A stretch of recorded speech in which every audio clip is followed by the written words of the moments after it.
I'd like to call the Village Board regular meeting of July 11th, 2013 to order at 7:03 p.m.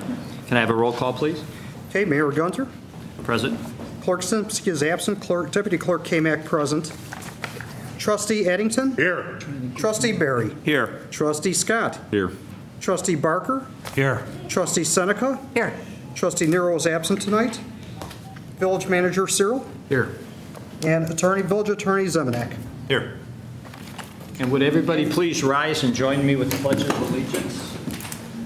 I pledge allegiance to the flag of the United States of America and to the republic for which it stands, one nation, under God, indivisible, with liberty and justice for all.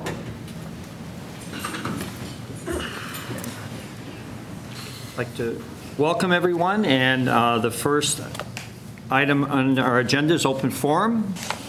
Has anybody here would like to address the board during open forum? All right, seeing none, then I will. Mayor, can I just?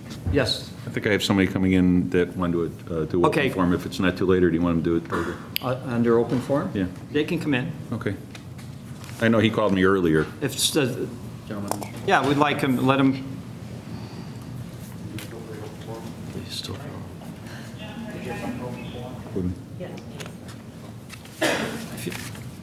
If you'd like to address the board during open forum, just state your name and address. You can stand right in front of the mic right there. Sure. There you go. Jim Walker, 771 Oakwood Drive. I just had a general question about the plans for cutting all the trees in Oakwood for the emerald ash borer. I understand how it works. I'm just curious how much extra effort has gone into figuring out how we can save some of the trees with treatment. And I know that there are options for the homeowners, but is it possible that some of the homeowners aren't informed enough to make that kind of decision? Yeah, I'll ask our Public Works Director, Steve May, to comment on that. Thank you. And not just in Oakwood, but we're in our third year of dealing with the emerald ash borer. And the short answer is what's going on in Oakwood, and actually we already did removal 2 winters ago in the south part of the subdivision. And the trees that are being marked have already, been identified with infestation, and they're past the point for anything other than removal. They're already suffering, they're dying, as some of you know better than others, because we haven't actually, it'll be an update at the next Public Works Committee meeting. But we're approximately, very roughly, we're about 300 trees, identified for removal that, beyond what we've had the ability to keep up with. So we're already at a point where it's outrunning us, and treatment, although, difference of opinions on that in the first place, but certainly after you have infestation, there is no treatment that will undo what's already happened.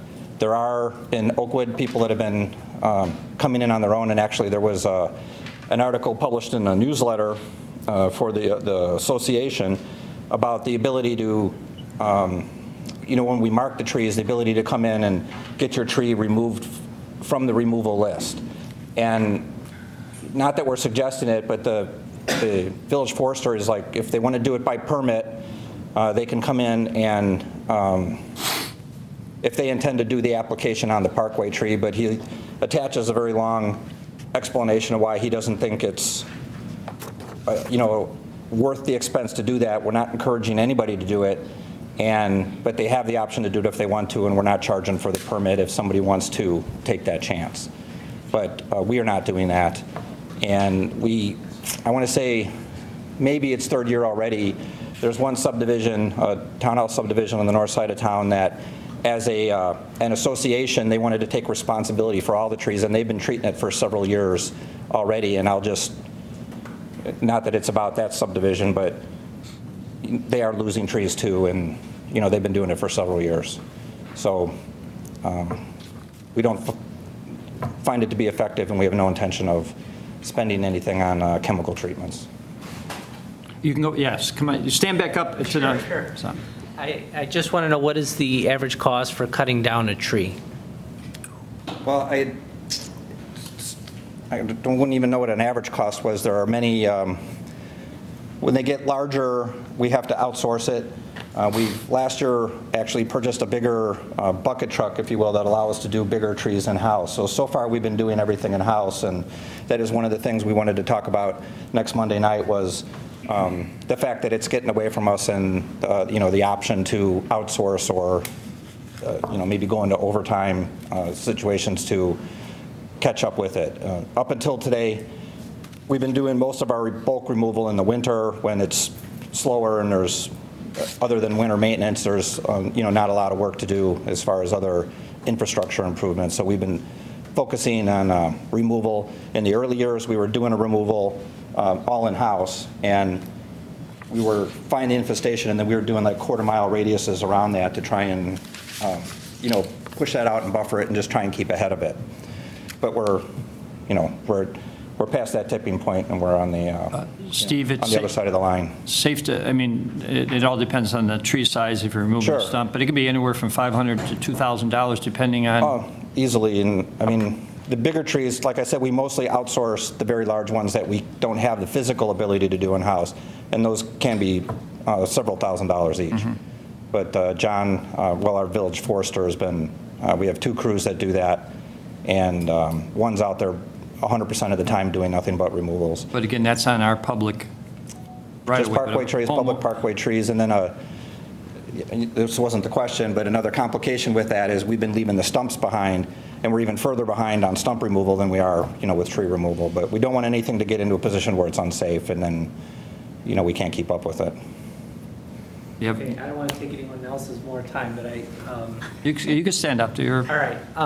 As I understand that there may be trees that are salvageable, and the cost to have them treated is maybe $80 to $100 a year, every other year. Comment on that? Yes, I just, anecdotally, and I'm certainly not an expert, I'm not a certified arborist, but I had the occasion the other day to meet a gentleman who's been in the industry of tree removal for a very long time here in DuPage County, and happens to live in one of our neighboring communities, which I will not mention, because it's his opinion that they've been ignoring a problem for several years and not addressing it. And part of the conversation we got into was trying to treat trees. And he says the biggest problem, and he says the jury's still out on that, but the biggest problem with treating them with the chemicals is that if the larvae is already in the tree, generally speaking, the chemicals will not work. So the chemical has to be injected at an early enough stage where it's going to kill the insect before it gets in there. So there's absolutely no guarantee More that like a he said it's deterrent. going It's to like work. it's like bug spray. It just keeps the bug from viewing that tree as being desirable. It doesn't even kill the bug, it just repels them. Well, the other thing he told me that I had not heard, and I know we've had a number of discussions about this issue over the last 3 years, is once you start the injections at the base of the tree, there's a very specific watering program you have to do in order to force the pesticide up through, and they have to estimate how much pesticide you put in the tree. So if you don't actually do that, you're really just kind of wasting your money just putting that much pesticide into the tree. So it's a very... And, until the bug's extinct, you have to do it forever, and that could be, Yeah. decades. Yeah, most of the communities are just, and it's sad, are just taking the position that they're going to have to come down. Again, I won't mention names, but another one of our neighboring communities is forcing their residents to take trees down on private property where they feel like there's a liability situation where it could fall out on the street and cause public damage. So it's a sad situation in many of our communities. I wish that years ago we would have been a little bit better in planting more diversity of our species. I know this is, admittedly, everybody recognizes how distressing it is right now, and particularly when it's in your neighborhood, but, this is a new board, and they, some need updates and others need, initial education, but this has been a strong topic for us for more than 5 years already, how we've been battling it. don't know if that helps, Thanks for the but information, yes. Well, thank you. Anybody else like to address the board during open forum? Okay, seeing none, I will close the open forum, and then we'll move on to reports. And this will be the first for me, and this is a pleasure performing this. I get to swear in my first officer, and it's going to be to the sergeant, and I'll let Chief Mulhern start us off. While you're making your way I come around and I got my sheet. As Mayor Gunter has said, swearing in for the last time, I can say Officer Komorczyk is now going to be sworn in as a sergeant. And so we'll have the ceremony and then a few words.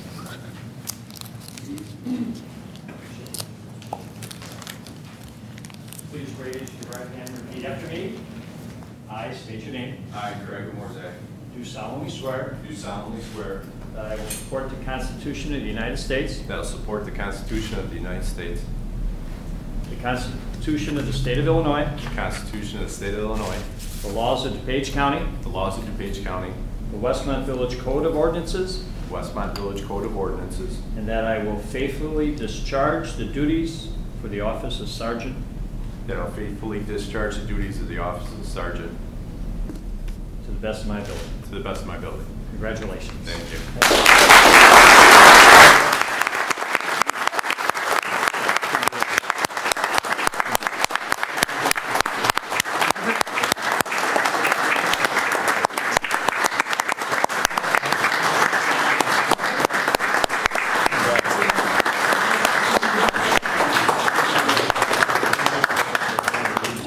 If I could, have Craig's wife Nora come up.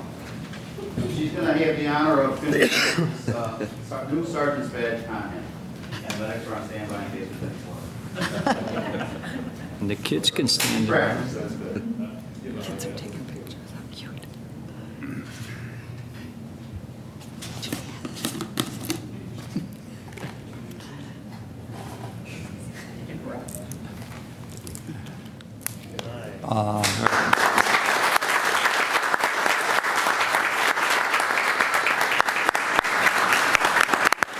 Yes, please. Thank you, Mayor and Village Board, and congratulations to Sergeant Craig Morzak. This week, he's been called Sergeant to be. I kiddingly earlier this week, just for the last couple of times, made sure I call him officer, but we're very, very proud, and it's something he should be proud of. A little bit about Craig, and I will let him tell more about himself in a little bit, but Craig has been with the police department for 11 years. He's held various positions with the police department. He served as a patrol officer on patrol, was then appointed as a detective juvenile officer, and also served as our school resource officer for District 201, where he did an outstanding job and made a lot of improvements and had great strides as a school resource officer. He was also very influential and very active in the snow programs, Snowball, Snowflake, and Snow Flurry programs. And I know that's near and dear to his heart because he's asked to stay active in those even after he's left his position as a school resource officer. Craig has also been a field training officer. And a field training officer is an officer that takes brand-new recruits, officers from the academy, and rides with them for 12 weeks or longer, and actually serves as a model officer of what we expect our officers to be here in Westmont. And Craig is a shining example of that. He's also been a recruitment officer. He'll go out to job fairs and try to get just college kids and everybody else interested in becoming a Westmont police officer. With us here tonight, with Craig, and to honor him tonight and to watch him be sworn in, is his dad, Gary, his stepmother, Elaine. We met his wife, Nora, and his children, Ryan, Elise, and Addison. And I'd like to say that we would like to thank you and his family for sharing your time with us and letting Craig spend the time that he does at the Westmont Police Department. For all of us in law enforcement, we spend an enormous time away from our families. It's a sacrifice that we all give knowingly, but also to each, I will speak for every officer in this room, it does tug at our hearts because we're missing anniversaries, we're missing birthdays, we're missing holidays and weekends, and we're missing a lot of special occasions. And I would just like to say thank you for sharing your time and letting Craig share his time with us. I'd also like to thank the members of the Fire and Police Commission. With us here in the back of the room is Chairman Robert Cavanda, Commissioner Joe Horinsik, and Commissioner Vincent Musio. The commission is the group or the board that selects who our new officers are going to be and also who our promotion list. And I'm sure Craig can attest to the rigorous training, or not training, but the rigorous testing process they put him through. And they have made an excellent nomination and appointment tonight. And with that, just want to make sure I don't forget anybody. Rather than me talking for the rest, I'd like to have Craig tell us a little bit about himself and address the board. Well, thank you, Chief, for the kind words. Village Board, staff, obviously I wouldn't be up here unless you guys filled the position, so thank you for that. Also like to thank the Fire and Police Commission in the back of the room there because, you know, their time and effort into the process is appreciated. You know, we go through the process, but they're the ones taking time away from their families to come in to make sure that the candidates are properly selected in that, so I appreciate that. To my wife, Nora, and my kids, Ryan, Elise, and Addison, thank you again, like Chief said, for all the holidays I missed. You know, and obviously being there and love and support me. To my dad and Elaine, can't say enough. Thank you very much. To my friends, co-workers, back of the room, I'm a lucky guy to get to work and know all these people, so I feel privileged going to work every single day with these people. So I don't have really anything else to say except for thank you. And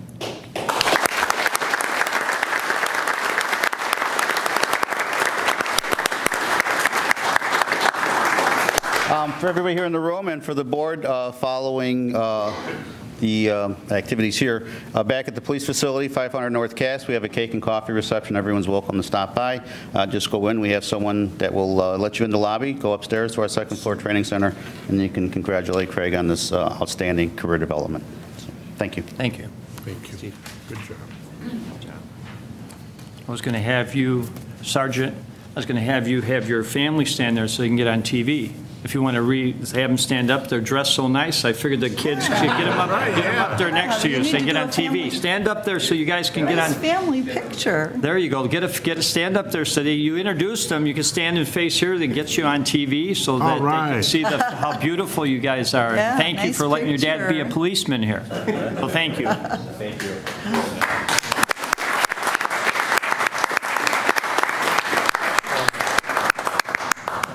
All right, we will continue with the mayor report. I have a couple other items. I'd like to call Christine from the Westmont Special Events Corporation to talk about the Taste of Westmont. Hello, everyone. Taste of Westmont is actually starting right now, 5:30 to 9:30 this evening with our Kids-a-Palooza. It's our soft opening, so we have the Carnival Youth Stage. We also have our Westmont Cruising Nights in the Bank of America parking lot and our Fresh Market. So if you have an opportunity after the meeting to head on up Cassie Avenue. There's lots of activity and people out. We have a gorgeous night out there tonight. The festival is going to continue through the weekend.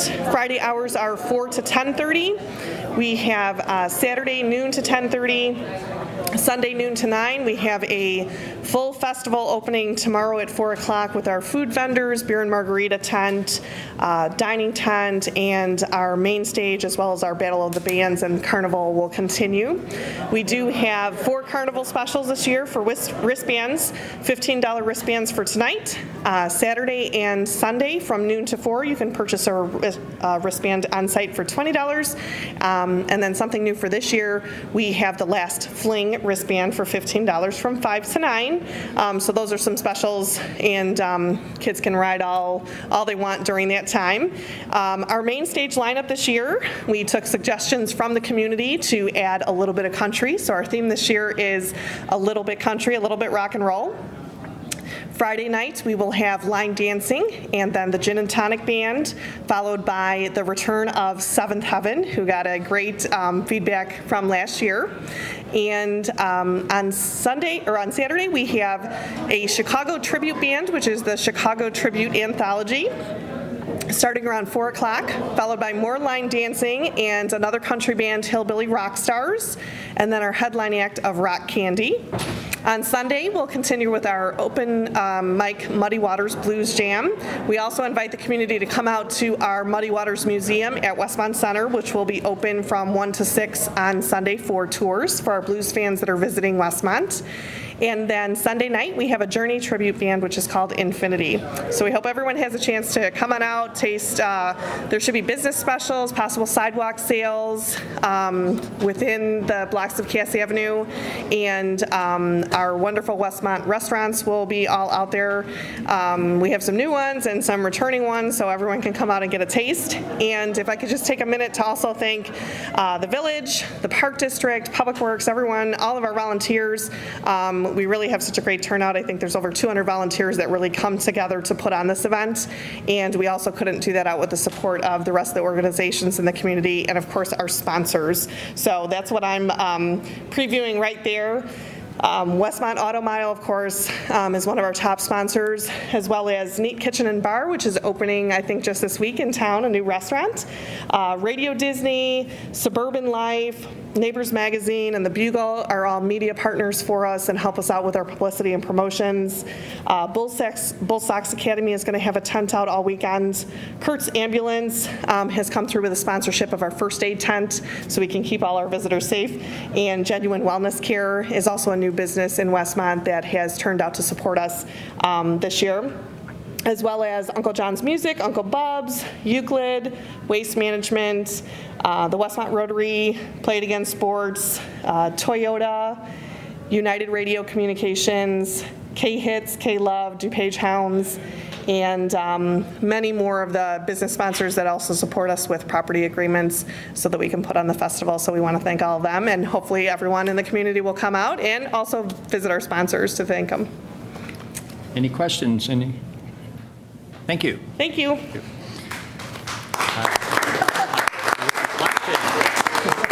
I do have a couple other items, and it goes right along with the taste. On July 4th, we held probably our most successful 4th of July celebration.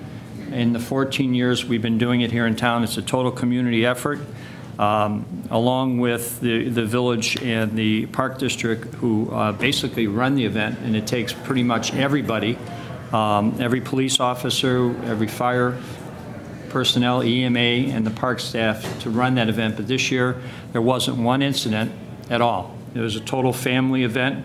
Very proud of that fact that we didn't have one incident. And again, thanks to Westmont Auto Mile for sponsoring the fireworks, and then the Marriott for the use of their property for the fireworks. So I just had to mention that because I think next year is our 15th year of fireworks, and I think we're going to have something special next year. So this Saturday, July 13th at La La Lee, which is a block north of the tracks on Cass, I will be hosting Coffee with the Mayor, my second. The first one was at Brood Awakening, and from 11 to 12, and it basically is right before the taste starts. So if anybody would like to come and talk to myself, Bruce Barker, Trustee Barker will be there with me, and I know Manager Searle will be there. So if anybody would like to just come and chat, have some coffee, and ask any questions, please come by. La La Lee this Saturday the 13th. I have one other thing, and I'd like to call the Fire Chief, Dave Weiss, and I think what's, I said fire chief. Now here comes the police chief. You guys got to come together. I'm sorry. What I want, there's been a lot of concern and questions about the fire alarm and then the sprinkler ordinance and the moratorium. And I felt that maybe it was appropriate this evening to ask the fire chief to give a quick summary in layman's term on both those issues. Thanks, Mayor, and I will do that. What I like to start with is go back to the original ordinance that was created, and the fire alarm ordinance was due June 30th of this year for businesses to have a fire alarm installed. There was one option with that, and that was if you contacted the Fire Prevention Bureau or myself to enter into a phase-in agreement, that you could have to June of 2014. So those are in place right now. I forwarded, to include in your packet tomorrow, the current list of businesses that have complied and those that we've had no contact. And currently, right now, we're down to 25 businesses that have not contacted us either way to if they're going to install or not. There's 37 businesses that are in the process of doing it, and we've had like 31 that have complied. And when you review that list in your Friday packet, you're going to see all the lists of the businesses, and you're going to see a P next to some of those, and that P stands for that they've asked for a phase-in letter, which they're wanting to phase in their alarm until June of 14. So we're making progress. Our goal is compliance. We're going to reach out to those 25 we haven't heard from. We are going to work with them. In reference to sprinklers, the sprinklers, back in March, April, when we reviewed the fire alarm ordinance, that was approved to extend the moratorium to June of 2015. So there's a current moratorium on sprinklers in the downtown area. And sprinklers is, they're different than the fire alarms. The fire alarm, there was a due date on it. Sprinklers are only triggered by different trigger points. And those are determined through economic development and through the Fire Prevention Bureau. And it has to be major structure changes, a change in a business, say it was a bakery and a hardware store wants to come in. That's a major change. But with the TIF now in the south end and the downtown, we're hoping that when the TIF starts going in place, that some of those funds can be used for life safety and sprinklers and alarms. And if not, people just need to contact myself or the Fire Prevention Bureau if they have any questions. If the board members are asking any questions by residents or business owners, have them contact myself or Larry Kaufman. So we're saying the same message, we're delivering the same information. We've put together a frequent asked question sheets on fire alarms and sprinklers, and we're going to get those out to everybody, make those available, working with the manager on that. But our goal is to just use common sense, be reasonable, and to work with everybody to get everybody to comply. Questions? And trustee, anybody? Thank you, Chief. I have questions. Oh, I'm sorry. go ahead, I didn't know if Trustee you were going to Barry. go around. No, you're writing away. I didn't To understand, if I have an existing downtown B1 business, at the end of this 3 years, I am not required, if I don't make any changes or anything, I'm not going to be required to put a sprinkler in there. At the end of the 3 years, if you don't make any changes to it, you will not be required to put sprinklers in it. No matter what the square footage, no matter what the situation. Again, it's complicated with the style of the building, the square footage of the building, the type of business it is. There's different trigger points. I'll give you an example. That was one of the suggestions I had. I know when Mr. Kimball originally, proposed this, there was a itemized trigger list. Right.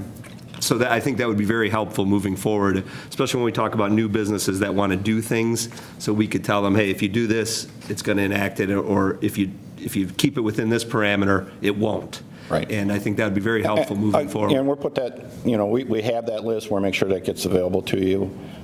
It changes all the time, though, as codes change and stuff. I'll give you one example. And the Neat Restaurant knows this. One of the trigger points is 50 seats or more in the restaurant, okay, which they have more than that. When they came here to ask for their variance and, the moratorium was on, no sprinklers were required then to open up. They know we've communicated with them that in 2 years, if the board does not extend the moratorium, that they're probably going to be required to put sprinklers in because they have more than 50 seats in there. That's a trigger point, okay? So again, the sprinklers things are more complicated than the fire alarm. And we're trying to put that list together and and get that out to everybody. Because originally when I saw that list, it even included, if you updated your electric service, that would be a trigger point. And the question where Bruce and I had come up with it originally is we have a business that potentially wants to expand their window fronts. And that's where these questions started to come up, and that was one of them is, you know, if they expanded their storefront, just windows, would that trigger it? Right. And we're trying to put that list together, but not everything is going to be on there. We probably can't cover it. The best answer I could give you is just have those folks contact us, because then we can look the codes up, we can look the ordinances up, and we can give them the correct information that they need. So in that situation, if they were cutting those windows larger, does that trigger it? No. Does not? Does not.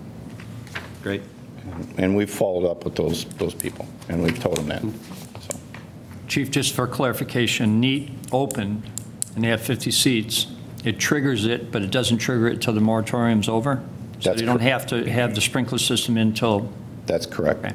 And if the village wishes to extend that moratorium, or if they wish to change the ordinance where they want to raise the amount of seats up, you know, that'll be up to the board at that time. But. Okay. Chief, can you just say it for the record, where the codes and the ordinances come from? They're not something that our fire department is writing up as we go along. No, the current fire codes and life safety codes come through the NFPA, which is the National Fire Protection Association, and the State Fire Marshal's Office in the state of Illinois. So that's where we get our resources and our directions from. From that, then we bring that forward, the fire department does with economic development, and then we bring that forward to the board, which creates our ordinances. Right, and they have to adopt that. Yes. Right. Okay. Along with local amendments. So we can amend certain provisions of those national or international codes to suit our community for life safety purposes. Mm-hmm. And the current one we're working off is the 2009? No, it's the current one we're working off is 2006. 2006, and the newest one is 2013 or 2009? Is that the newest? The newest one that's trying to be adopted by the Fire Marshal's Office through legislation in Springfield is 2012. Life Safety and Fire Code. I'm positive there's changes in those 6 years. Currently, right now, Director Kaufman and Shannon Malak are working together on creating that list of comparing our current to the 2012. And that topic's going to be on our Public Safety Committee agenda on August 8th.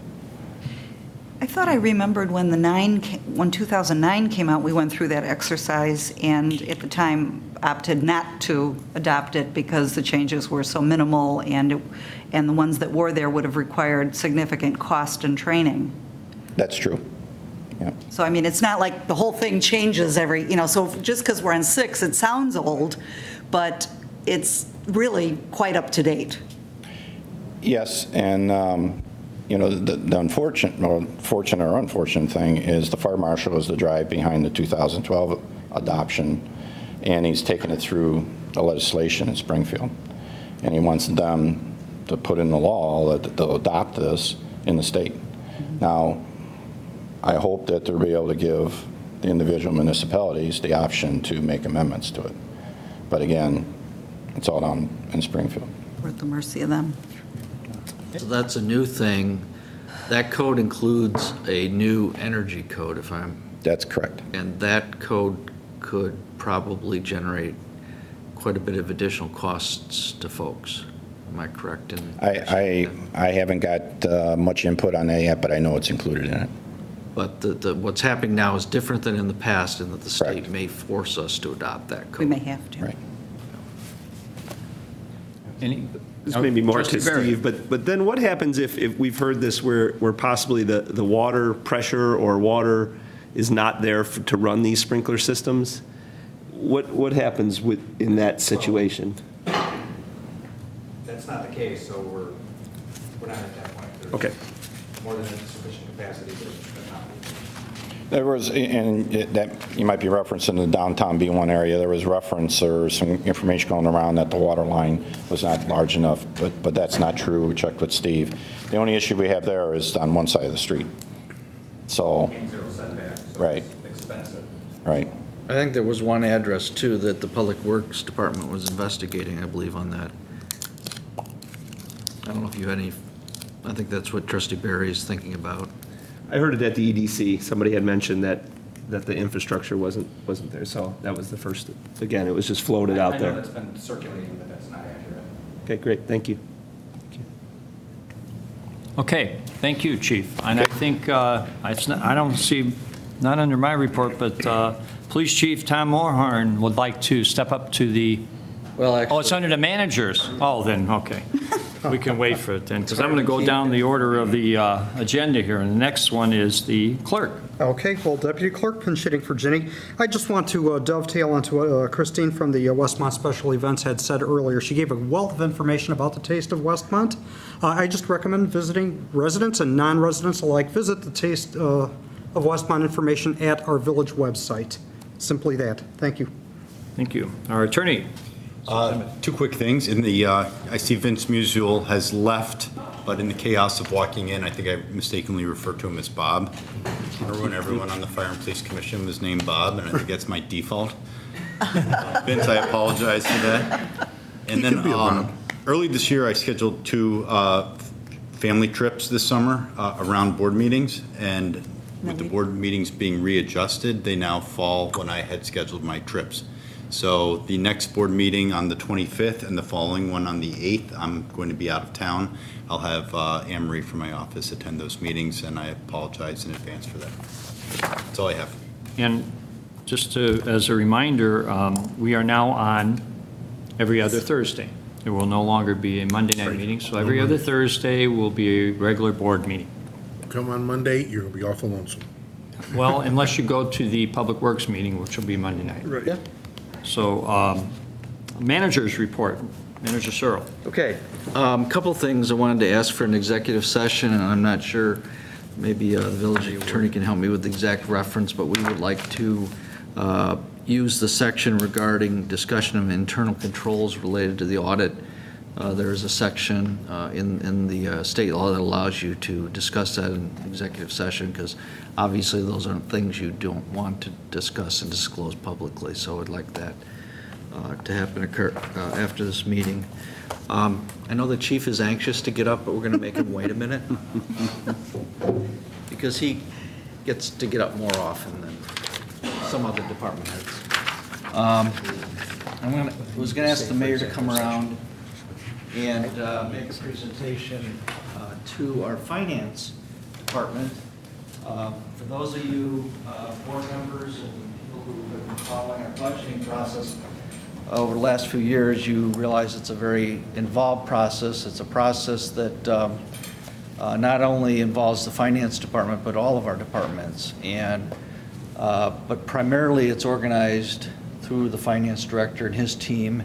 And there is a award program through the Government Finance Officers Association called the Distinguished Budget Presentation Award. And this is the 10th one that we've received. And I'm going to let the mayor give this to the finance director. But I wanted to mention that the guidelines that are used, that are looked at to present this award is they look for a budget document that shows policy, a financial plan, an operations guide, and most importantly, a easy, clear communication tool for the public. And the fact that we've gotten this award now 10 years, I think, is an outstanding tribute to our finance director and finance department's effort to put together a document that meets all those criteria. Particularly, we've got a lot of positive comments about the public's ease of understanding the document. So I want to make that presentation to the finance director, and congratulations. You guys, congratulations.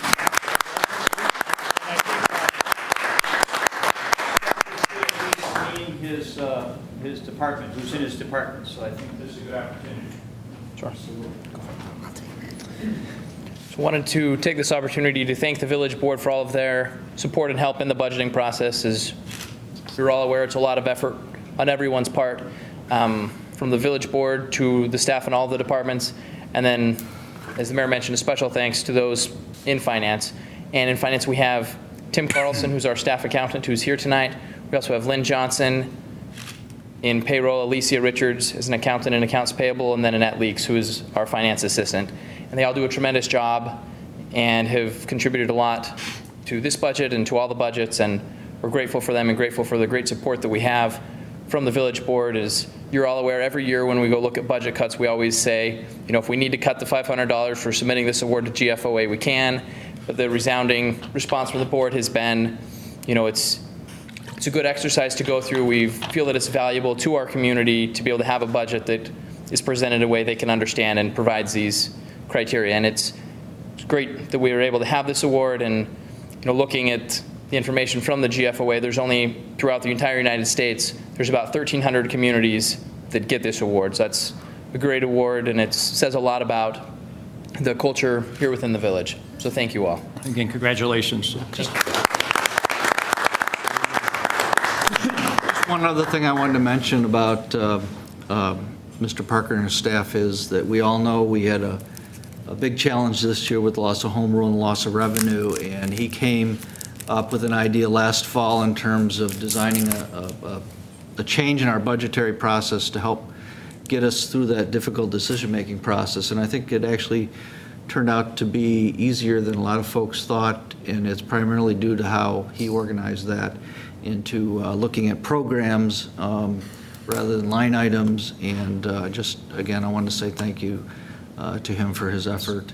It helped us get through that difficult process. So. And now I think you want to introduce where'd he go? He's over there. Oh, I don't know. Actually, both chiefs, I would like to ask them to come to the podium because they want to give a report regarding the kids' camp.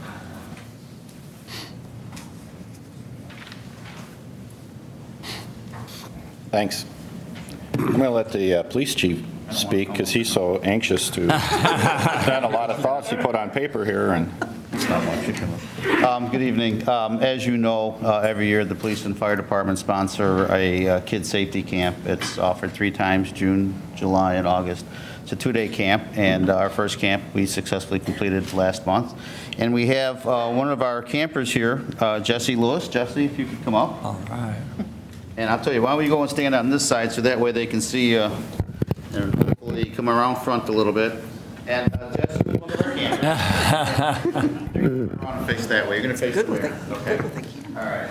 And Jesse, one of our campers, and we would like him to tell everybody a little bit about what he experienced in the camp. So, how many days was the camp? 2. And where was it at? Tell Dad to come. Fire department? Yes. Okay, fire headquarters. You get to see Chief Weiss' office? Yes. And was it clean? And, sorry. All right, and what were some of the things you learned? We learned internet safety, fire safety, water safety. Okay. And let's see. Did you have any homework? Yes, we had homework. When we had to fill out a blueprint of ways to get out of our house. Oh. okay, did Mom and Dad help you with that homework? Yes. Okay, because they had homework too, right? Yeah. What'd they have to do? They have to show you what the fire smoke detectors were? Yeah. Yeah. Check for the safety things in your home? Yes. Yeah. And did you have a rally point or a meeting spot? Yes, at the fire hydrant. And why do you have that? Because if you don't have a meeting place, the people might go in different spots. Okay. All right. So you all want to stay together, right? Yes. Okay. Yeah. And you practice how to get out of your home a couple of different ways, didn't you? Yes. Okay, and what do you have to do if your fire alarm goes off? You have to go to the door and check with your hand like this to see if it's hot. And if it's not, you could go. Okay, and if it is hot, what do you do? You could open your if smoke's coming in, you could put a towel or something where there's an opening where it's coming through. Mm-hmm. Wow. And, well, I'll get the best part out of the way. What made Chief Weiss and I that impressed us the most of all the campers, and in all the years, we've never heard a response like this. All the campers were asked a question, and Jesse's answer impressed us. So we've asked him to repeat his answer for you here tonight. Jesse, what was your favorite part of the camp? Meeting all of you guys.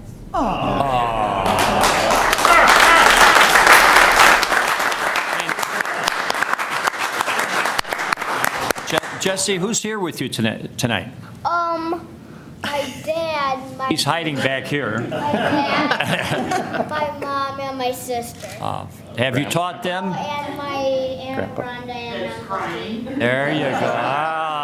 That's very good. Jesse also and his dad, we met the next day after the camp at squad car night. And you walk around, and what did you see there? I saw squad cars. Okay. And what was your favorite part of that night? I got to be Grand Marshal at the parade. Wow. All right. With his dad, got to ride my squad car and the lead car at the parade. Do you know what you want to be when you grow up? Police. I figured so. Oh, wow. Not a fireman? He paid him. Well, that's it, yeah. However, also coming up on 25th is fire truck night. Are you going to come out for fire truck night? Yeah. Yeah. We just wanted everyone to meet Jesse and have him tell you what he learned at the camp, and we consider it a huge success and something that we wanted to do. And I just wanted to personally thank Jesse for coming too, and his family. And I think the big thing is we wouldn't have these camps if we didn't have the sponsors for the camps to offset the wages and the cost of the camps. And we had Westmont Toyota sponsor the June camp. We have Westmont Special Events that are sponsoring the July camp. And our Citizens Police alumni and fire alumni are sponsoring the August camp. So without our sponsors, we wouldn't be able to do what we do. And we have several other sponsors that help sponsor your lunches. Because what'd you have to eat on both days? What'd you have to eat? We had hot dogs and burgers, then the second day pizza. Yeah. So, and our local businesses donate that to the kids' camp, so we appreciate that. So I just wanted to say that. And the chief stole my thunder here, but I got the podium, Mayor. I just want to invite everybody to our fire cruising nights on Thursday, July 25th. And we're hoping to have another spectacular showing. We have a lot of antique vehicles that have committed to come this year. And we're hoping to get our pink fire engine back. And, so it's going to be a fun night, and we want to let all the residents get out and come out for that. It's going to be a great family. I have to say, I enjoyed your presentation, and I want to shake your hand if you could come up here and congratulate you. Thank you. Very nice.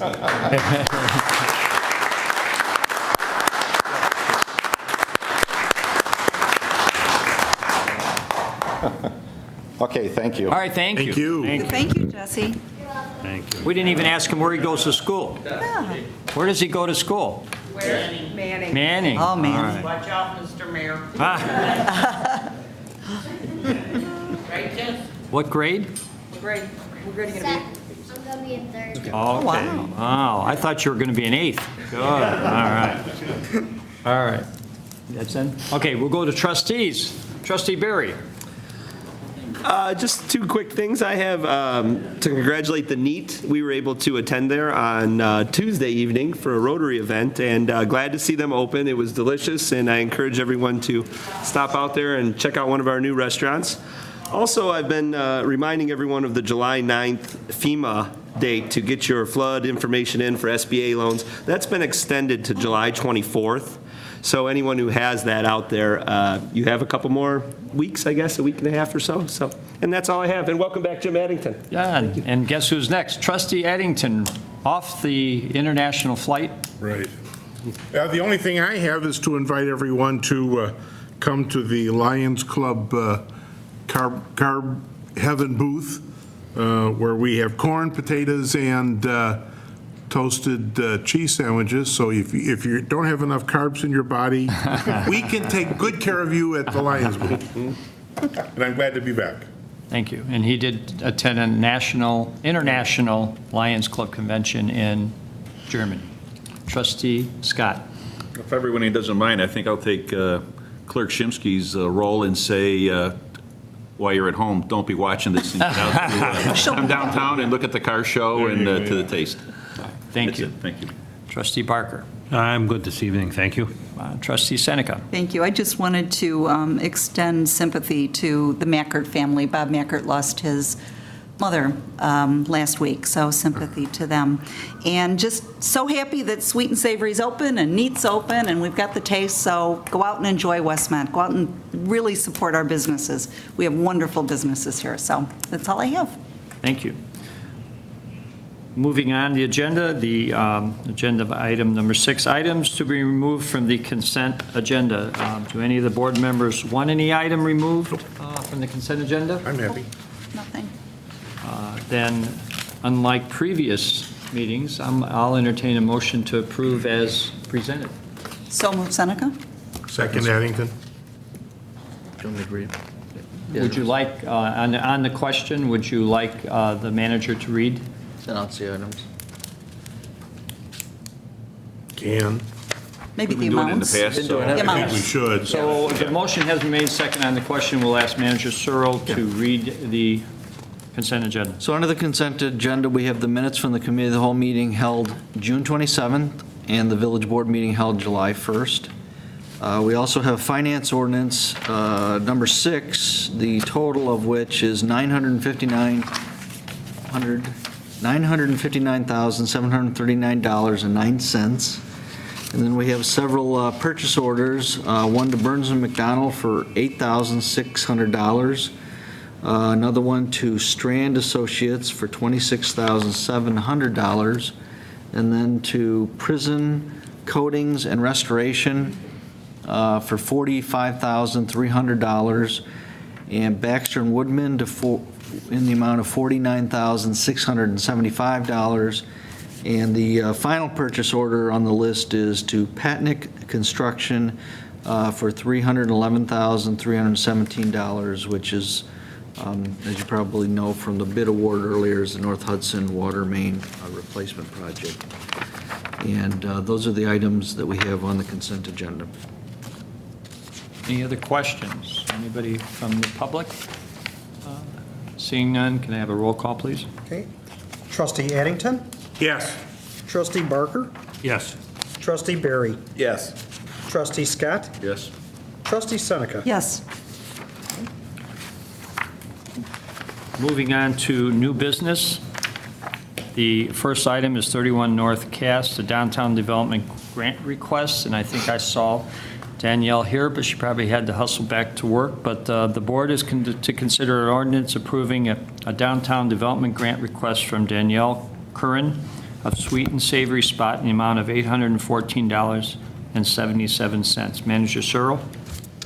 The applicant is requesting assistance for improvements totaling $1,629.54 for life safety work improvements to the existing Ansel system provided to provide protection required by the code.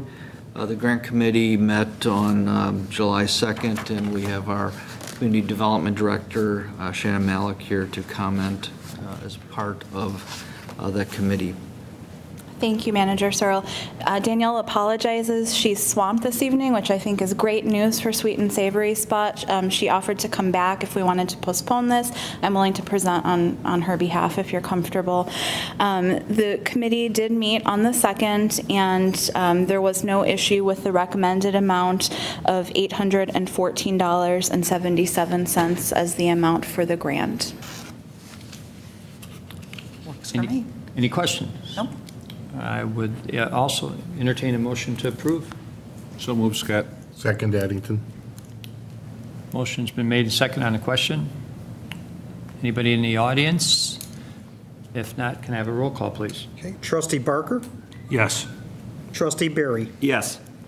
Trustee Scott? Yes. Trustee Seneca? Yes. Trustee Addington? Yes. Thank you. And before we move to the next one, just since this is new to us, just a point of clarification. If, in fact, we want to have a second reading or a postponement of any agenda item, I would ask for a motion to that effect in a second and a roll call that it would be then carried forward to the next meeting. So that's the way we'll handle if any trustee would like to see something wait to be voted on, we would add a motion to that effect. So it's part of our record. So the second item in a new business is 41 North Cass Avenue, the downtown development grant request, and the board to consider an ordinance approving a downtown development grant request from Milan Chapasek. I hope I'm close, property owner, in the amount of $2,997. Manager Searle. And again, the applicant was requesting assistance in the amount of $5,994 for a fire alarm system project. The work is considered a life safety improvement project eligible for a matching grant up to 50%. And again, our community development director, who is part of that committee, is here to report on that. On the 2nd, the committee met and discussed this item, and again, there were no issues with the recommendation of the full 50% matching grant in the amount of $2,997. Milan apologizes. I spoke with him earlier late this afternoon, I should say. He got called out of business, I keep saying that, out of state on business, and he could not be here this evening, so he apologizes, and I'm again happy to represent him on the board's pleasure. No? Sounds good. Any questions? I'll entertain a motion. Motion approved, Scott. Second, Parker. Motion has been made on the question. Anybody in the audience have seeing none, can I have a roll call, please? Trustee Barry? Yes. Trustee Scott? Yes. Trustee Seneca? Yes. Trustee Addington? Yes. Trustee Barker? Yes. Moving on the agenda, 41 North Cass Avenue, Irv Kaplan Interior Design and Furniture Company.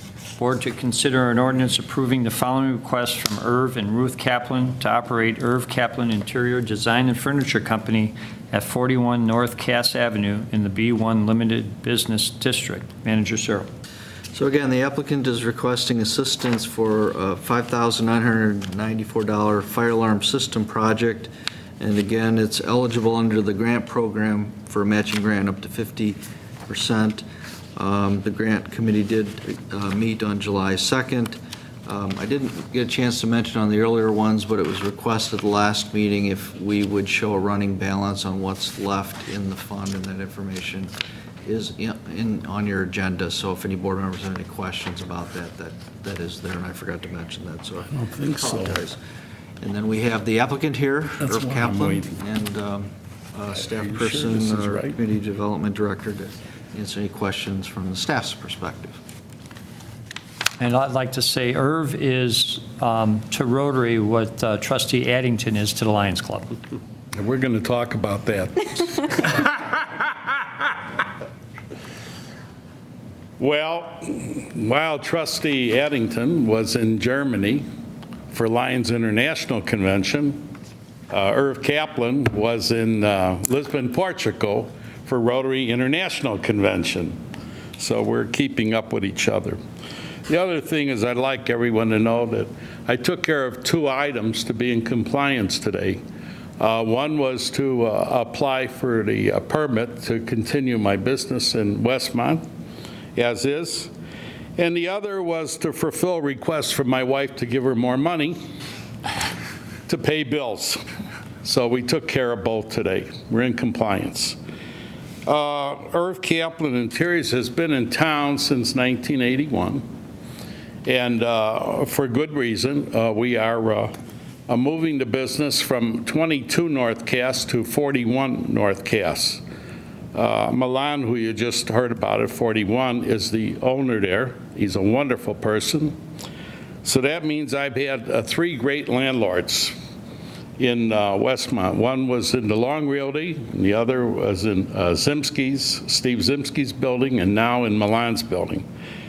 So I'm very happy and very lucky and very fortunate to have such nice people to pay rent to. I'm sure you could appreciate that. So I'm not sure what more I should do tonight, except that I did want to present myself, and I've had a lot of help from your department here for new business development. And there are more items that I've taken care of as requested. And they found out that I always return the same day with all my tax numbers. And we're in good order with everything. So if anyone has any questions here, I'd be happy to answer them. I will tell you this, that we're in the, basically the retail furniture. Everyone's in the discount business today. No one gets full retail. But we're into furniture, carpeting, blinds, and drapery. And we've had good experience here in town, even though the majority of our business comes from outside of town, and they come here to shop. So we've had some pretty nifty clients over the years. I know we don't have a lot of time for a speech, but still, I think is that all right, Jim? You're doing fine. Okay. But I think you should hear that to this town, I've had White Sox players and Cub players and Blackhawk players and CEOs from some of the largest corporations in the whole world. They came here to shop at my shop.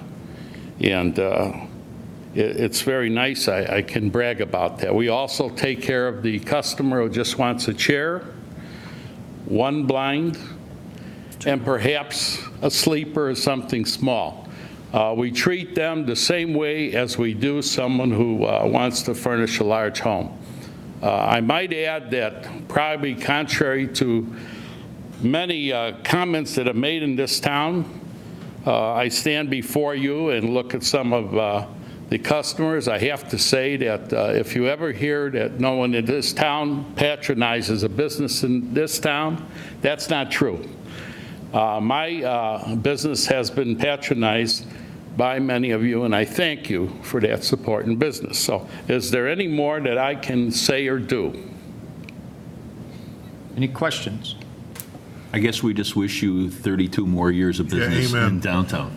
And thank Well, I sure appreciate that. And I will say this to all of you, that I was asked, how long should my lease be? And I asked the landlord, on behalf of both of us, let's just talk to God. Thank you. Just for clarification, because it was a tough negotiation with Irv, but you know, he's moving over the corner of Irving and Cass, and he did want to change the name of the street just to Irv, but he's agreed to drop that Can we condition. do that? Can we leave off the ING? Because that's the name of a big insurance company. And I do have to say one thing, since Trustee Barry is the Sergeant at Arms at Rotary, you just made you would have been fined very seriously for making a pitch for your business. Just I expect that. He'll be getting it on next Tuesday. We'll remember that. So I tell you, I'm sure as all of us realize, especially in the downtown, you are an asset. Besides your business, or you are an asset. I can't tell you how many times I drive down Cass and see you walking and visiting with your neighbors, and I really think that you are a big part of this community, and glad to have you staying there. My neighbors are important to me, and there's no other town I'd rather be in business in. We thank you. Thank you. Is any other trustee comments? Anybody in the audience would like to question? Anyone left? All right, I guess I'd entertain a motion.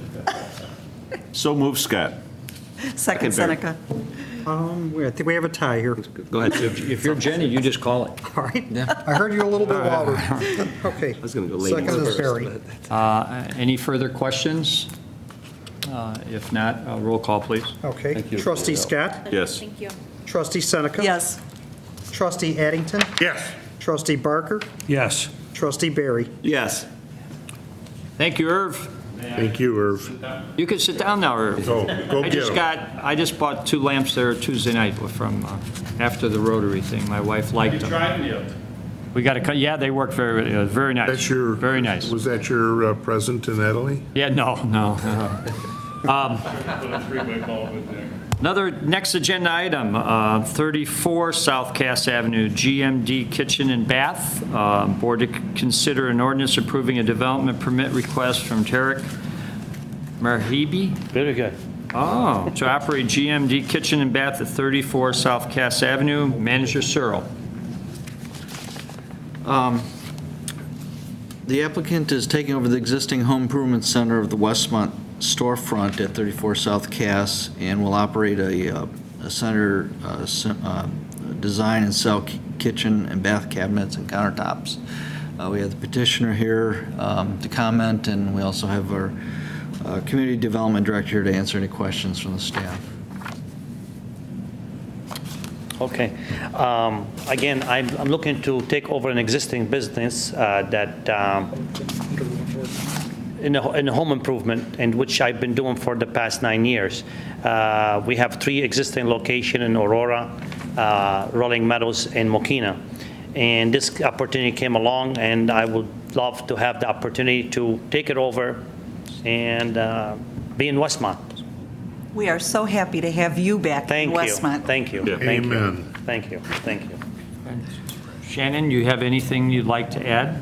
No, there's ample parking there at Richmond Station. This is simply just a development permit because of a change in ownership.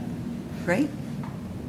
This is easy. Thank you. Thank you. Any questions from the board? Anybody in the audience? Mr. Watson? It's like to see somebody change an ordinance so we don't have to reinvent the wheel. Let's existing business stay within itself and not have to come before the board. That's true. Thank you.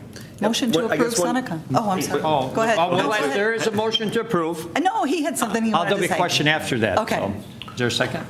Second, Addington. There's been a motion away, second Harold. on the question, Trustee Barry. In that situation where you're taking over an existing business, I know the barber shop had just done this. Is that that $500 requirement, does that kick in then, Shannon, when an existing business is staying there? Oh. Do they have to reapply? No, there was not a filing fee, just a business license application. So there's no special use for this particular type of business. I think that might be what you're referring to. Is that where that came in? Yeah, that was a special use? $350 filing fee for the special use. This is retail, so it's consistent with the kinds of businesses that we've been kind of trying to target downtown, strictly a formality. Great, thank you. Thank you. Any other questions? Any questions from the audience? If not, I'll... Oh, we're happy. Roll call, please. Okay, Trustee Seneca? Yes. Trustee Addington? Yes. Trustee Barker? Yes. Trustee Barry? Yes. Trustee Scott? Yes. Thank you. Thank you. Thank you so much. Thank you. The next agenda item, comprehensive annual financial report. Board to consider an ordinance accepting the fiscal year 2011-12 comprehensive annual financial report. Manager Searle. Okay, this is an annual requirement that we have to do. It's normally, most people know of it as the audit. We went through a selection process last year and selected a new audit firm, Baker Tilly. And our finance director here will give us a brief report on that. Right, so all of you have in front of you a copy of the comprehensive annual financial report, and then you also have a copy of the communication from the auditor to management and the village board, so you can keep those for your reference for the future. I just wanted to briefly introduce our auditor, Jason Coyle, who's going to be making a presentation. So as Ron had mentioned, this is our first year with the new auditing firm, and we have Jason here to talk about the audit with us. I did want to mention that for the benefit of the trustees that are new, you'll also be seeing this again, hopefully in just a few more months as we do our next year's CAFR. Typically, this is done around November or so. This year it was delayed a little bit as we were waiting for a report from an actuary. So with that, I will turn the time over to Jason. All right. Thank you. Thanks, Spencer. Well, good evening. I'll keep this relatively brief. I won't go page by page through all 104 pages for you. I'll just touch on a couple highlights, and if you have any questions, feel free to ask. And then later on, we'll go over the management letter in closed session. So the village does continue to issue what's known as a comprehensive annual financial report. We call that a CAFR sometimes. By the definition, it's comprehensive, which means that you're providing a lot of information to the user of the financial statements, not only for the current year, but there's a lot of historical information in here. And for the taxpayers, you're providing quite a bit of transparency by having a comprehensive annual financial report. Most of the information in here is the village's information. There's only 2 pages in this document that actually come from my firm, and that's our audit opinion. The rest of the information is all the village's financial information. And our opinion is on page 1 and on page 2. The type of opinion is unchanged from prior years. It's what we call an unqualified or clean audit opinion, which means that all the information in here is presented fairly in all material respects, and users of this financial information can rely on it to make decisions. The village did implement a new reporting standard that was issued by the Governmental Accounting Standards Board. That's referenced in our opinion, and as we get into the financial statements, I'll show you what that's about. Right after our opinion, there's a tab called the MD&A, which is known as the Management's Discussion and Analysis. If you read nothing else in the 104 pages, I would encourage you to read this section. It kind of does a very good job of summarizing in narrative format what happened this year and compares it to last year. And there's some nice, easy to read pie charts and summary information in there. If you flip to page 12, though, this is what's known as the Statement of Net Assets. This is where basically we take all the financial information of the village and press it down into a couple columns. The business type activities is basically the water fund. Your component unit there, that's the library. This might be a good place to mention that there's a new standard that's coming into effect, I believe it is next year, where we'll reevaluate what's known as these component units, which in your case is the library. It's quite likely that that'll come out of your financial statements, and the library will continue to issue their own financial statement as they always have, but the definition of a component unit is changing. It's quite likely you won't see that in here in the future. Also, on this statement, in the future, there's a new reporting standard coming out related to pensions. Pensions, as we all know, are quite a hot topic in Illinois in particular, but in the nation in general. And there's a new liability that will be coming on to this statement of net assets in the future. Basically, your unfunded liability, if you're familiar with that term, right now is not presented on your financial statements. It is presented later on in the financial statements. But in the future, it will now become a liability on this statement here. So not on the fund level, not on the funds you're used to seeing on a regular basis, but on this statement. But in this statement here at the top, we see the assets of the village, including your capital assets, which is your investments in your infrastructure and your building and things like that. Below that are the liabilities, and in this statement that includes all the bonds and other long-term debt you have outstanding. And at the bottom, it's what's left over, which is known as your statement, your net assets. Your unrestricted net assets, the very second to last line there, that's basically your spendable net assets. They're all positive, which is obviously the way we like to see them. That's not always the case at every community, but yours are all positive, and they have been in the past as well.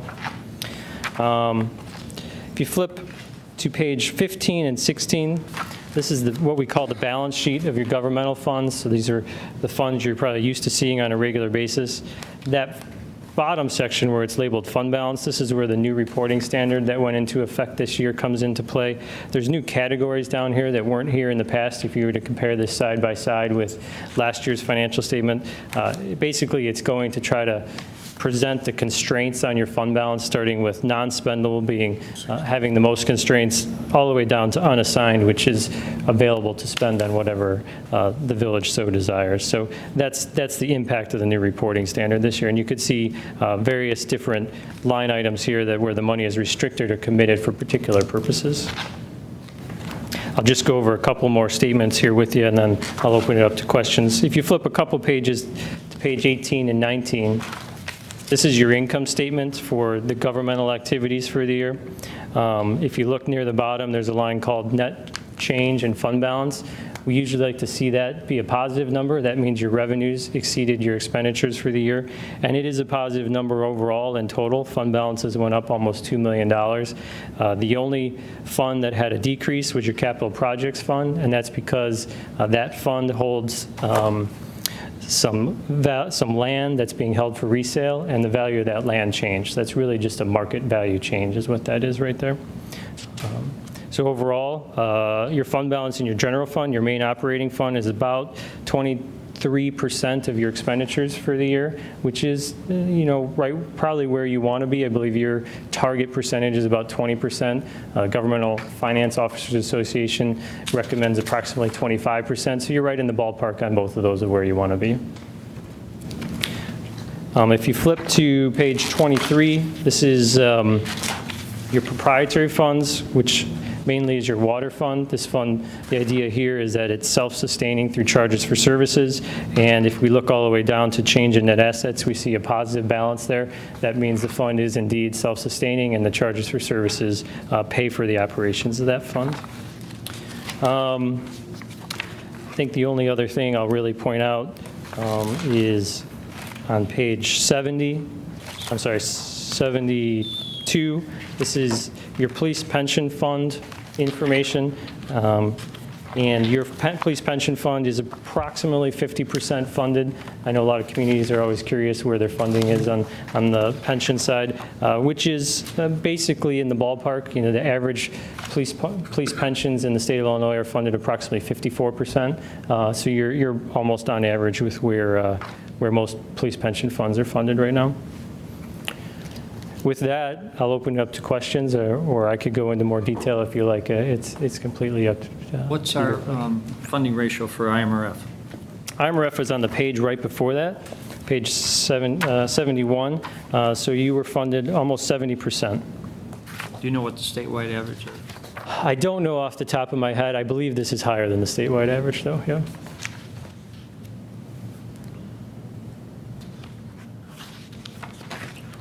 Very detailed. And then the comparison is later pages as far as the actual versus the budget.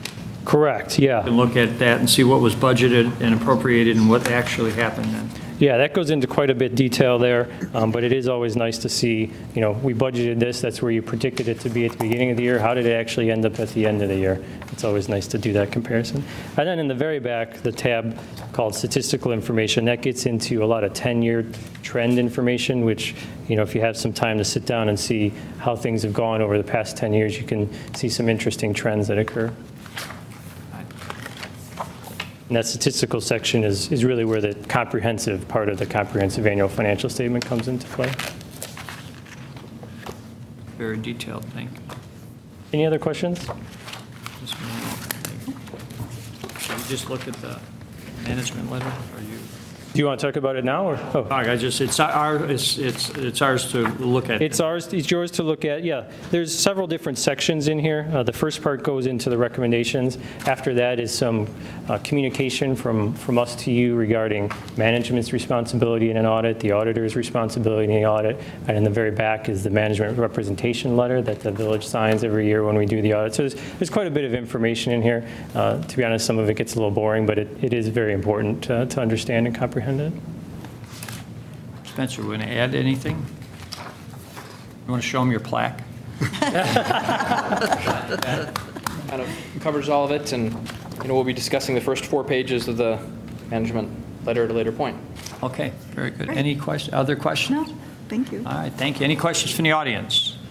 Again, thank you. Thank you, Jason. Motion to accept? I entertain that, yes. Second, Addington.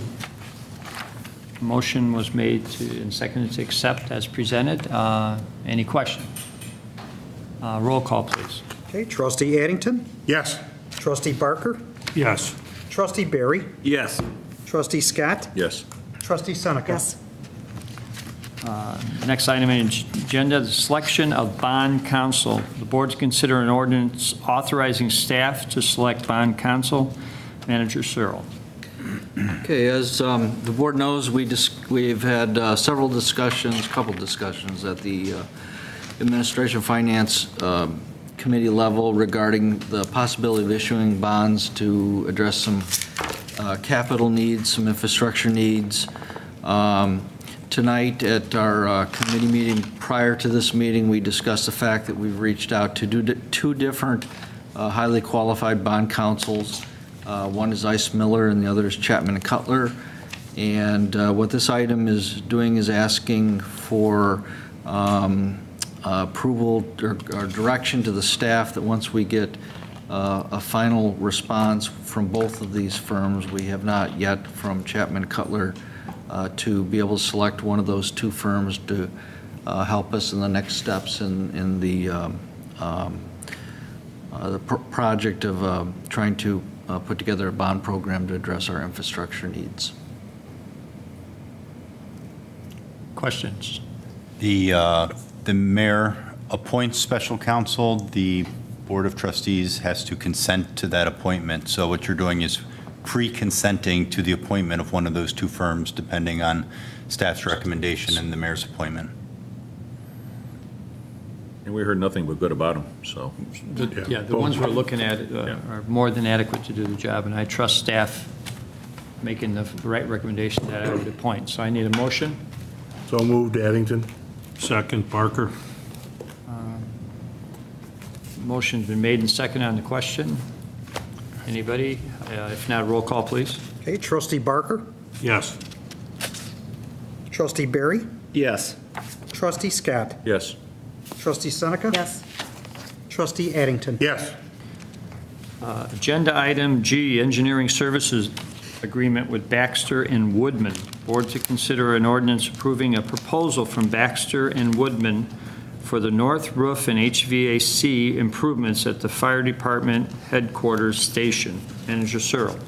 Okay, last year we discovered we had a need to do repairs on the fire station headquarters at 6015 South Cass Avenue, and through the budgeting process, we decided we'd break it up into two pieces.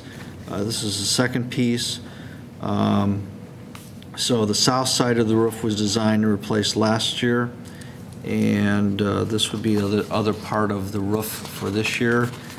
And we have at the podium our Public Works Director, if you have any other specific questions.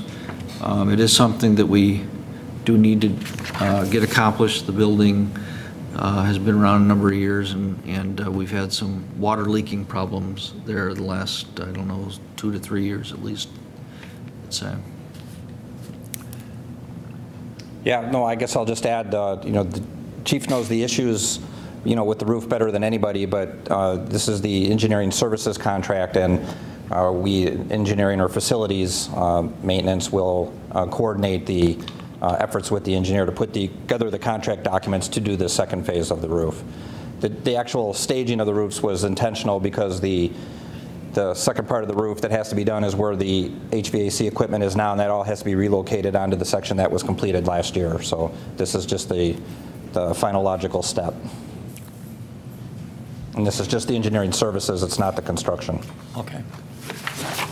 Any questions? Entertain another motion. Motion to approve, Scott. Second, Addington. The motion was made and seconded. Again, any questions? Anybody in the audience? Seeing, I don't want it to drip on the chief's clean desk. I don't know if Chief has anything to add. clean Oh, desk. here he comes. He's They coming. said it was, the young man said it That's why was it's clean. clean. They're spending more on umbrellas in the building than they. Unfortunately, the rain this week, my administrative assistant and I did have leaks in our offices, but we took care of those. But hopefully with Nice helmets, though. With this, we'll be able to get it taken care of. But the HVAC system there is on its last leg, and we need air conditioning, and especially for the guys that are in the station for 24 hours. And this will help out a lot if we can get this accomplished. Very good. Am I to understand that, again, Steve, you said this is just for the engineering, this 21,000? Right. And why would there be so much engineering on a roof replacement? Well, it's putting together the contract documents, the plans and specification, and the inspection services, and then there's also like a sonic inspection that's done through the roof too. So there's multiple parts to this, but it's primarily to put the contract documents together. It's usually based on the engineering services. If you read the actual agreement, is based on hourly rates and a time estimate, but it's often close to a percentage of the total construction cost, and it is in line with what the other sections were. Why doesn't it just go out to bid? I guess I'm a little lost on the 21,000. Why don't we just have our engineer, or why does it not just go out to bid and get? Certainly the construction services, the actual work would go out to bid. The engineering services is an intellectual product, and you don't, actually I don't even think you're permitted to go out to bid for something like that. You have to negotiate with a vendor and come to an agreed price. If you don't like the price, you're certainly welcome to move on to somebody else, but you can't make the decisions based on the price. I may not have worded my question right. Not why don't we just get a roof contractor to bid it? Why do we have the engineer involved, I guess. I understand the questions, but it doesn't seem like it's justifying the cost in my eyes. I guess Is there to compare it mechanical otherwise, you wouldn't hire a paving contractor to say, just go out and do all the streets. I mean, you have to develop the specifications and make sure that all the information that they actually will be bidding on is consistent and everybody is talking about the exact same things. Well, wasn't it last year that we had issues with the HVAC equipment, so we needed some structural expertise to look to how we were going to move that equipment? And that went on to the phase one that was completed. So we needed Essentially, that. it's for things that we're not equipped to do in-house. We want to have structural engineers on staff. So the mechanical engineering is in the first piece, that was done? The structural engineering to accommodate what we're going to do this year with the HVAC is taken into account. Now we have to move that equipment. We're replacing it, and then into a better location and essentially into a position where it's easier to maintain, which is part of the problem with where it is at right now. So all of that, the plumbing that goes with that and everything else is all taken. Yeah, I do this all the time with engineers, the specifications, because you have to know what you're buying. And they speak, just like the IT people speak a different language. They speak a different language, and you have to make sure that you get something that's going to work, guaranteed it's going to work. And, of course, the salesman tells you it's all good all the time. And this is your protection against that. Trustee Barry, one of the other reasons too is that they're there on site with the independent contractor, roofing contractor is going to do the job to make sure they're doing the job right and meeting all the specifications. I would hope so. I mean, for that kind of money, they should really be involved, I would think, all the way through. Would it be fair to say, though, if we didn't have to deal with the HVAC unit, that we would not have to do this particular step? We could have gone directly to a roofing contractor. I don't know that I would even say that, because as you described the issues we ran into with the lower roof, the first part of the project, was nothing that we anticipated, going into it. So we're not, road projects we do every year, we've got a lot of familiarity with, but there is nobody on staff that knows enough to pay attention to this. So we hire people to watch out for our interests. And they're doing the complete specs. They're redesigning this, and They're creating the specs. Creating the specs, and they're going to follow through, be the construction manager or the project manager. Part of this fee is carrying it out. I'm not certain if that would be the phase 3 engineering. I mean, I think this is just for the design services and getting it out to bid. Okay. I mean, we have certainly done roof repairs in the past where we've just simply hired roofers. And my understanding last year was the complication was the structural nature and having to move this very heavy equipment that was not designed and placed in an ideal location on the roof. So we want to make sure that once this project was done, it was done correctly, and we weren't going to somehow challenge the structural integrity of the roof.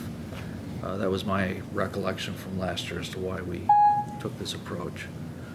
And one of the other reasons was too is we had a lot of leakage through the sidewalls, side windows, membrane on the extended sidewalls and stuff.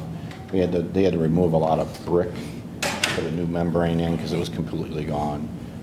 So we have that same thing on the north side now too.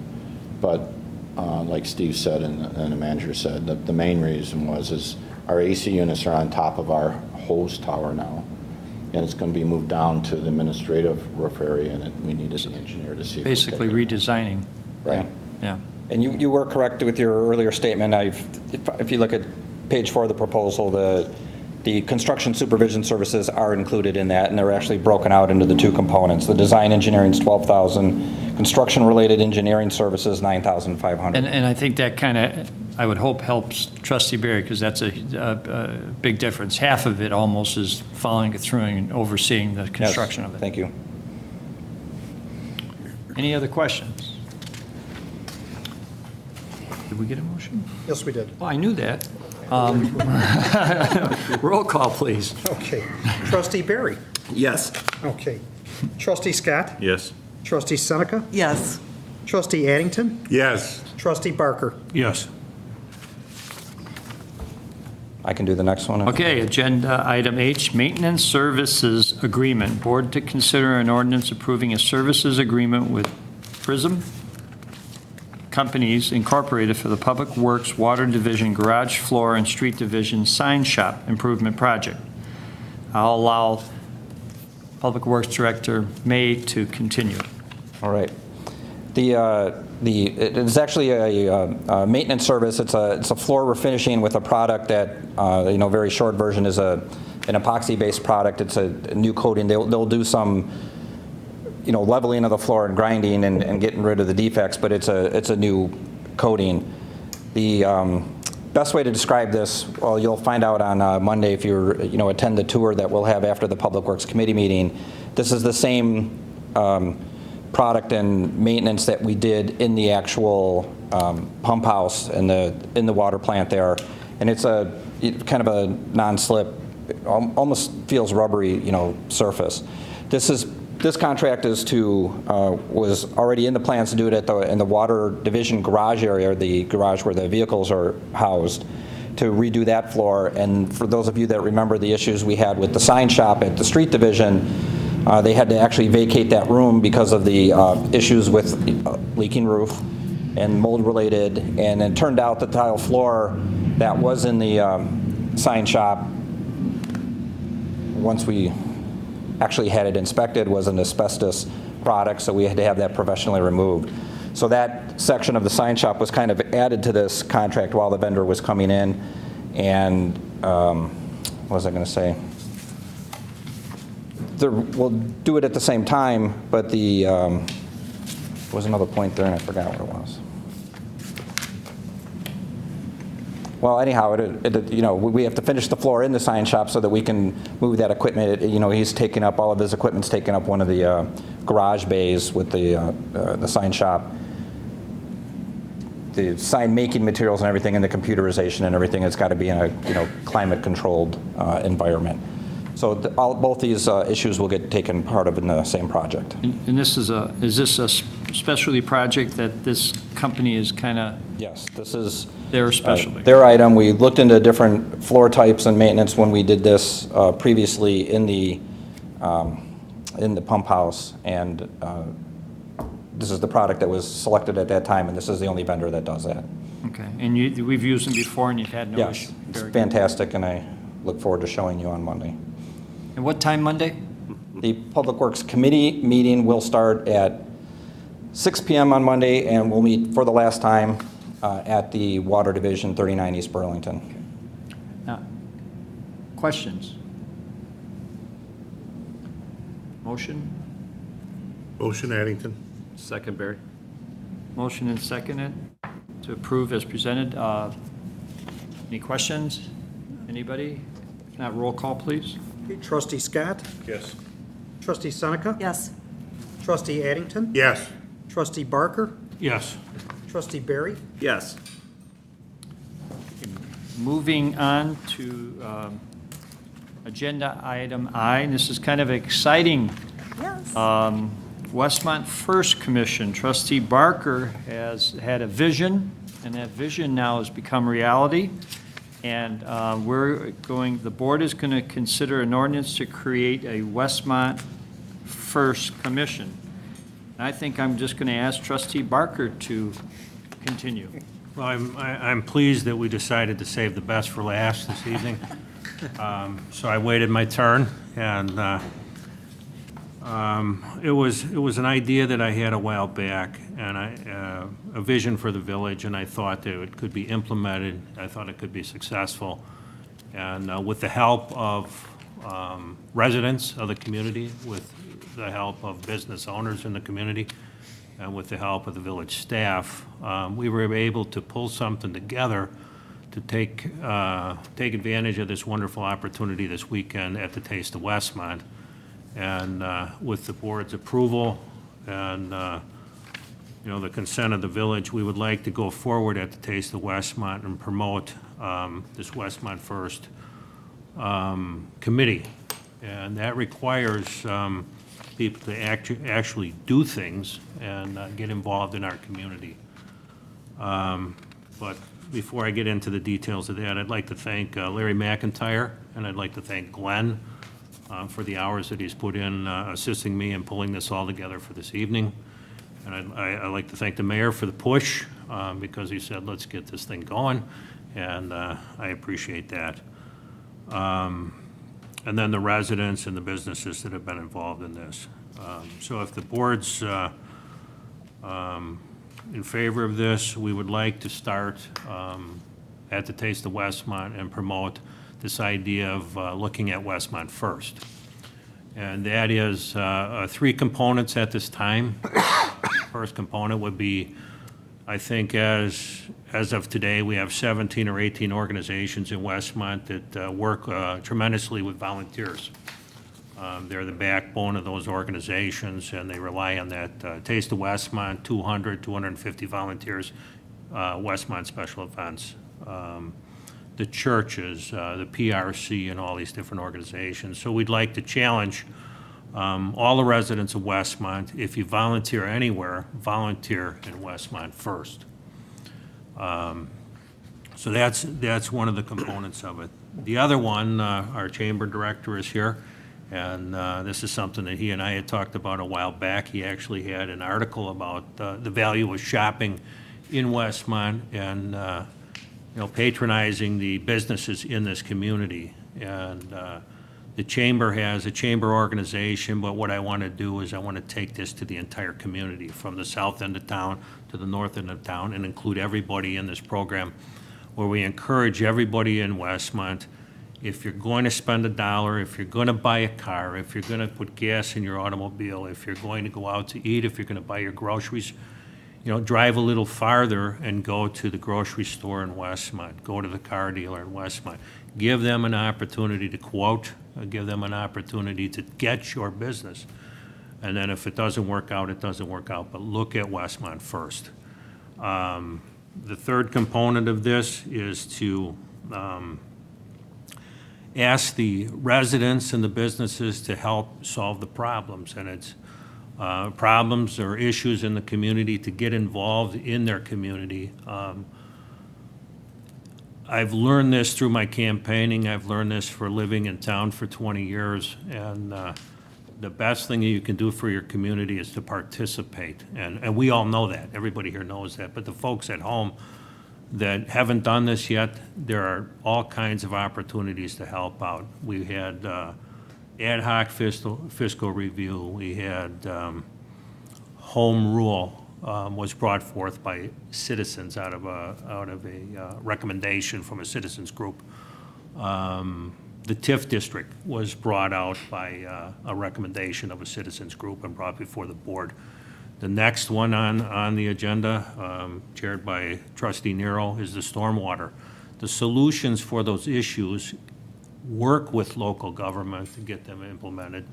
And we're asking residents with expertise or without expertise, but with concerns and the desire to do that work and partner with local government to get these things or find solutions for it. And it comes from us, and we're challenging the residents and the businesses of the community to get involved in a positive way to find solutions to the issues. Those are 3 initial fundamental things that we'd like to try to accomplish in Westmont. As the board knows, there's a core group of people that have been supporting me and supporting these ideas. And what we want to do is we want to take this to the residents, we want to take this to the businesses, ask them to register at westmontfirst.com. It's up and active. It'll be there tomorrow, where you can actually go on and register, and we'll compile a database of businesses. We'll compile a database of residents. Glenn, help me with what else is there? A list of organizations where folks can volunteer with contact information. That is all there. What am I missing? Those are the 3 core components. And Glenn, while you're up there, just notify me. Yes. Why don't you talk about that? Oh, the other component of the other thing we're pushing, we're going to start pushing this across all the other through email and all of our other publications is, right now the village uses two ways of notifying its residents. One is called Nixle and one is Notify Me. About a year ago, the village entered into a new agreement with a new web hosting company that provides a notification service, not only for emergency purposes, but also for posting of agendas, calendar events, community events. So instead of having a fractured communication method with our residents, we're moving everything onto that one platform called Notify Me. So residents who are currently signed up for Nixle or not signed up for anything right now, it is important that you do go to the village's website. There's a link right on the left side of that page called Notify Me. You can sign up for as much notifications as you want or as little notifications as you want.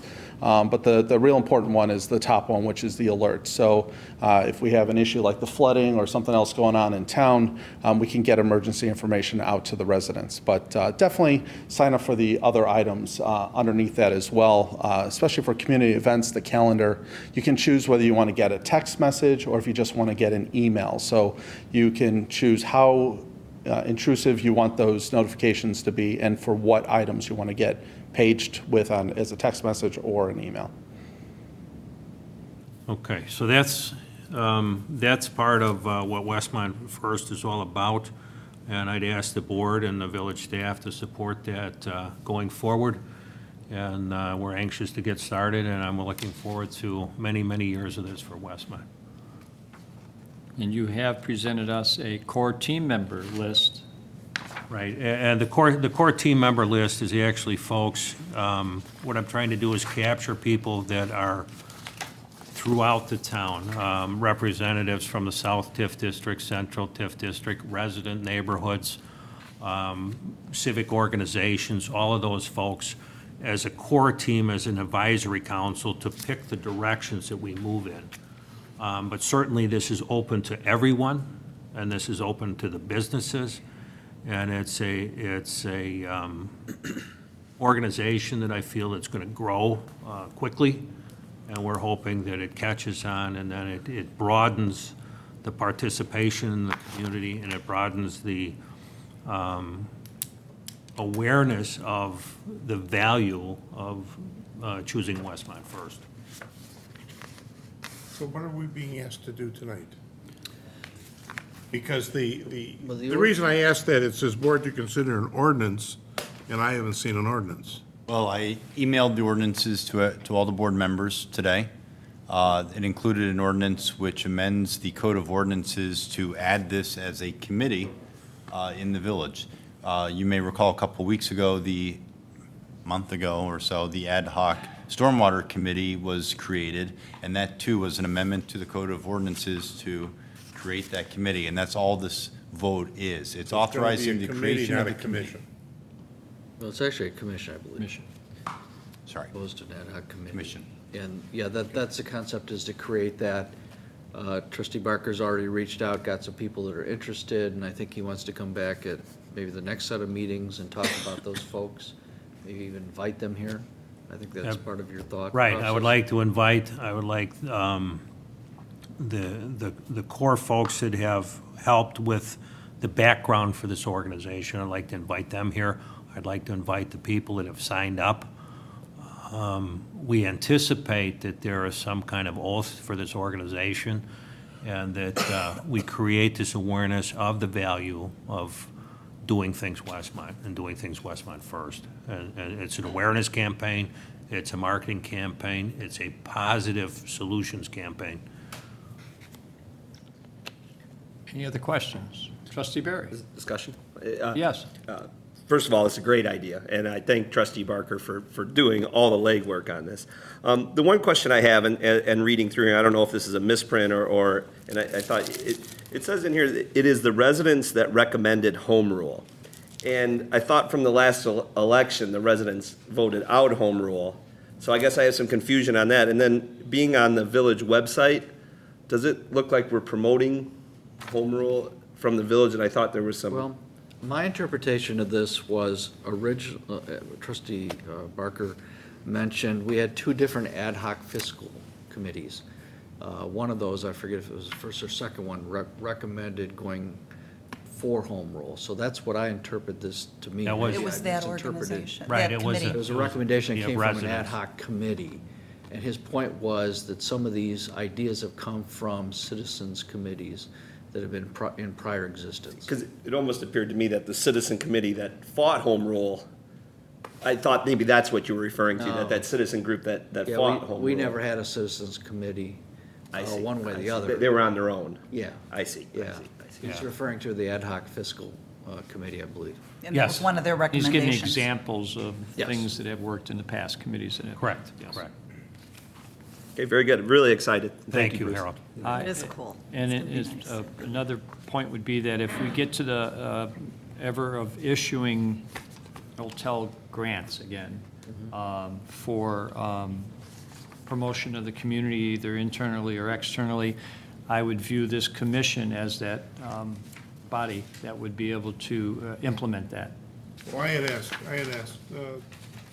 Sue, or trustee Seneca before, when the Promote Westmont Commission had stopped being really part of effective, because that's something that I started in '93, and Sue, you said that it kind of ended in 2010. It ended when the home rule. Right, because then there weren't going to be any more No grant grants. requests and things like that. Right, all the money from the hotel was Yeah. moved over the general fund. Yeah, but I think Bruce is taking this actually one step farther than that original Promote Westmont Commission, which is really, I think it's a heck of an idea, and, we gotta make this thing work.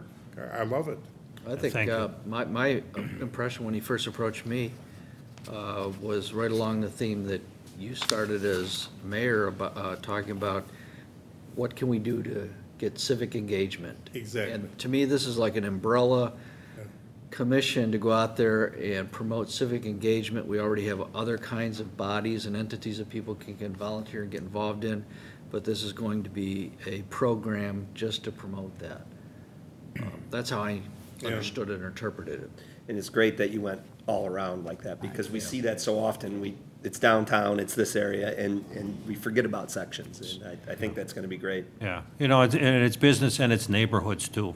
I mean, we went out and we rang doorbells and we talked to folks, and it's critical. It's critical that we engage the residents. Great. Mr. Forsberg, would you like to add anything to that from the chamber, or? I see you sitting there, I didn't know if you wanted, thumbs up. He has a thumbs up. All right. Very good. Anybody in the audience question? Anybody clarification? I think it's the attorney has a clarification. Typically with commissions, the mayor appoints commission members and the board approves the commission members. Would you like to use that procedure? That's how it's written into the ordinance right now. That's good. But you can certainly change that if you want. It's a little bit cumbersome, but the hope is that, you can come up with a list and present a list, at least to start with, to the mayor. The mayor can appoint, you guys can approve by motion on an agenda. It's quick and easy. Sounds good. I don't have any problem with that. Yeah, I guess I was thinking, since you already had identified folks, any kind of background could already be provided for the next agenda. Okay. So that the board could have an understanding of who's being appointed by the. Well, by we can the, approve it next agenda, those individuals. Right. Yeah. And you can always add to it. Okay. Yep. I And like that think idea. Exactly what Bruce pointed out. Just because those particular members are on that commission, the whole village is invited and Right. encouraged to come out and be a part of it and speak your mind and try Absolutely. to be a part of it. And maybe next time you'll sit on that commission, so. Would look for a motion. So move, Seneca. Second, Addington. Motion has made and seconded. Any further questions? If not, I'd like a roll call, please. Okay, trustee Seneca? Yes. Trustee Addington? Yes. Trustee Barker? Yes. Trustee Barry? Yes. Trustee Scott? Yes. Okay. Agenda item miscellaneous. Is there anything that we have missed that we need to discuss this evening? Don't think so. Seeing none, I will, we need to have an executive session. And again, the executive session is for the purpose of discussing internal controls related to the village audit. I would need a motion. Motion to go into executive session for the stated purpose. Second, Barry. Motion made and second for executive session. Any question? If not, I will roll call, please. Trustee Addington? Yes. Trustee Barker? Yes. Trustee Barry? Yes. Trustee Scott? Yes. Trustee Seneca? Yes. And again, after the executive session, there will be no further business by this board. So again, this meeting is adjourned to executive session.